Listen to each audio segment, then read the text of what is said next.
Gas కొరతపై Karnataka food and civil supplies మంత్రి KH Muniyappa ప్రజలకు ఇచ్చిన సలహా గ్యాస్ కొరత సమస్యను పరిష్కరించమని అడిగితే ఒక పూట తినేయడమే మానేయమని వ్యాఖ్యలు చేశారు ఆయన. పైగా లాల్ బహదూర్ శాస్త్రి కూడా ఆ రోజుల్లో ఇదే సందేశం ఇచ్చారని కవర్ చేసుకునే ప్రయత్నం చేయడం విడ్డూరం. మరి మీరు కూడా ఒక పూట తినకుండా ఉండగలరా? ఇలాంటి చేతకాని మాటల కోసమేనా మంత్రిని చేసింది అంటూ ప్రజలు ఆగ్రహం వ్యక్తం చేస్తున్నారు. ಪ್ರಧಾನಮಂತ್ರಿ ಆದಾಗ 3 ವರ್ಷ 64, 65, 66 ಅಭಾವ ಬಂತು. ಆಗ ನಾನು SLC ಓದ್ತಿದ್ದಂಥ ಕಾಲ. ಒಂದು ಘೋಷಣೆ ಮಾಡಿದರು,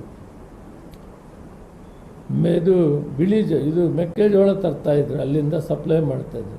ನಾವು ಜೋಳ ಕೊಡ್ದಿದ್ರೆ ಇದು ಇಂಡಿಯಾವರೆಗೆ ಊಟನೇ ಇಲ್ಲ ಅಂತಂದ್ರು.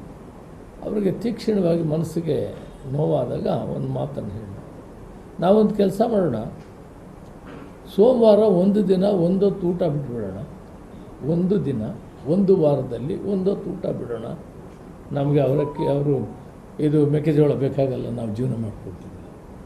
ವಿದ್ಯುತ್ ಶಕ್ತಿ ಅಭಾವ ಅವರು ಹೇಳಿದರು.